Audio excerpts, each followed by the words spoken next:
قید حیات و بند غم اصل میں دونوں ایک ہے. موت سے پہلے آدمی غم سے نجات پائے کیوں؟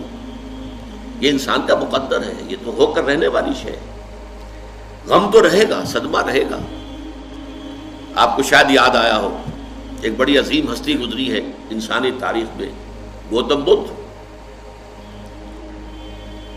کپل وستو کا شہزادہ، at the prime of his youth, 30 برس کی عمر. اس نے مشاہدہ کیا لوگوں کو، لوگ دکھوں میں ہیں، لوگوں کے لیے مصیبتیں ہیں، لوگوں کے لیے تکلیفیں ہیں. ایک اندھا آدمی دیکھا اس نے چلتا ہوا جو ٹھوکر کھا کے گرا اس کے نگاہوں کے سامنے. اس نے سوچا یہ کیا ہو رہا ہے، کیوں ہے یہ اندھا کیوں ہے؟ کسی کو اندھا پیدا کر دیا جاتا ہے، پیدائشی اندھا. کسی والدین کے سامنے اس کو بچہ جو ہے دم توڑ رہا ہے، کچھ نہیں کر سکتے. ٹک ٹک دیدم دم نہ کشیدم، جا رہا ہے تمہارے ہاتھوں میں سے، نکل رہا ہے، جا رہا ہے. قرآن مجید میں بھی سورہ واقعہ میں قسم کھائی گئی ہے، فلولا ان کنتم غیر مدینین ترجعونها ان کنتم صادقین. واپس لے سکتے ہو تو لے لو، موت کے پنجے سے چھڑا لو اگر تمہارے اندر کوئی طاقت ہے. نہیں، جا رہا ہے، رو رہے ہیں. یہی وجہ ہے کہ پھر وہ اس فکر میں یہ دکھ کیوں ہے انسان کا مقدر، اس کا سبب تلاش کرنے کے لیے پھر اس سے نکلنے کا راستہ کیا ہے، اس سے نجات کیسے ہوگی، نروان کیسے ملے گا.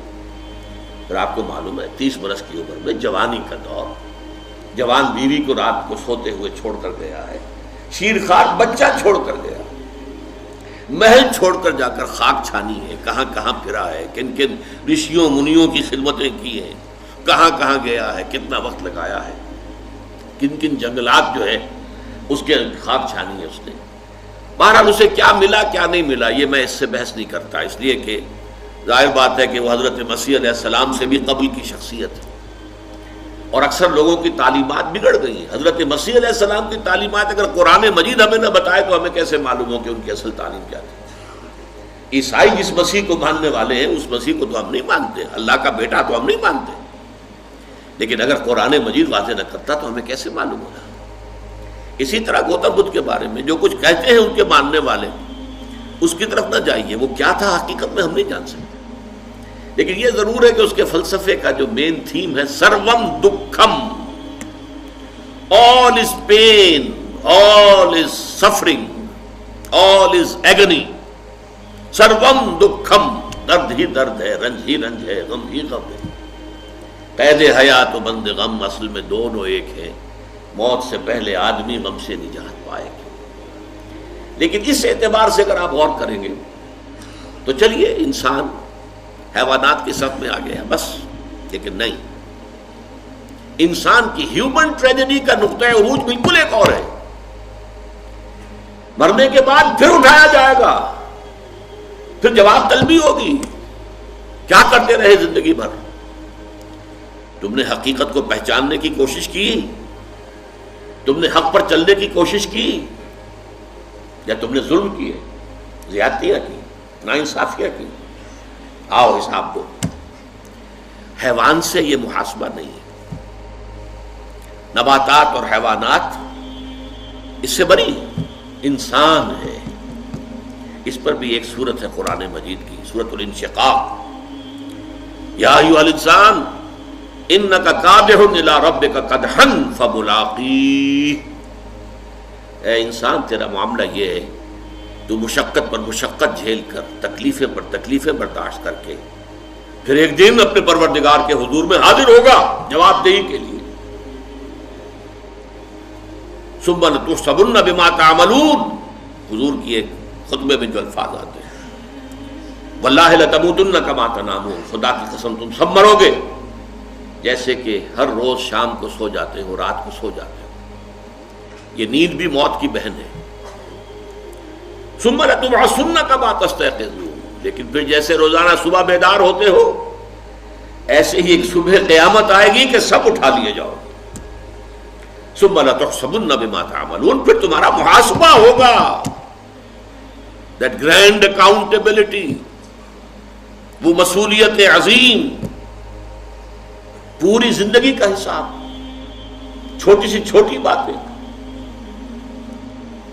وَمَنْ يَعْمَلْ مِثْقَالَ ذَرَّةٍ خَيْرًا يَرَهُ وَمَنْ يَعْمَلْ مِثْقَالَ ذَرَّةٍ شَرًّا يَرَهُ.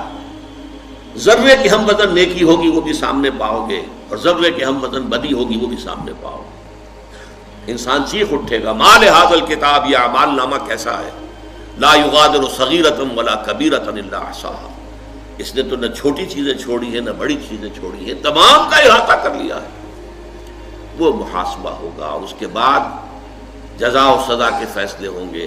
بہت مبارک ہوں گے، خوش قسمت ہوں گے وہ لوگ جو جنت کی طرف بھیج دیے جائیں.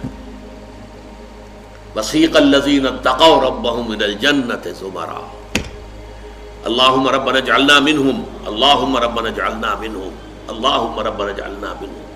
اور کتنے بدبخت ہوں گے وہ، خسران عظیم. وسیق الذین کفروا الى جہنم زمرا.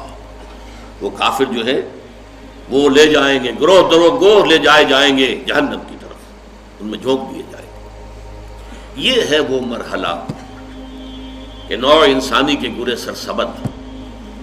حضرت ابوبکر کے بارے میں آتا ہے رضی اللہ تعالی عنہ، اس احساس کے تحت کہ ایک روز اللہ کے سامنے کھڑے ہونا ہے محاسبے کے لیے. ایک عجیب کیفیت میں کہا کرتے تھے کاش کہ میں درخت پر چہچہاتی ہوئی ایک چڑیا ہوتا جس سے کوئی محاسبہ نہیں ہے، حساب کتاب نہیں ہے. کاش کہ میں گھاس کا ایک تنکا ہوتا جس سے کوئی حساب کتاب نہیں ہے. وہ سوکھ جاتی ہے تو آگ میں جلا دی جاتی ہے، بات ختم ہو جاتی ہے، حساب کتاب نہیں. کہنے والا کون ہے؟ ابو بکر صدیق رضی اللہ تعالی عنہ. قرآن مجید بھی کہتا ہے، سورہ عما یتساءلون جو ہے اس میں یہی تو لفظ آیا ہے. آخری آیت کیا ہے؟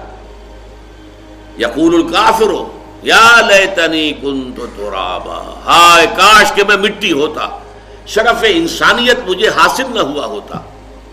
اور فارسی میں ایک شاعر نے کہا ہے کیفیت کیا ہوگی کہ ہر انسان کہے گا مرائے کاش کہ مادر نہ زادے، کاش کہ میری ماں نے مجھے کبھی جنا نہ ہوتا.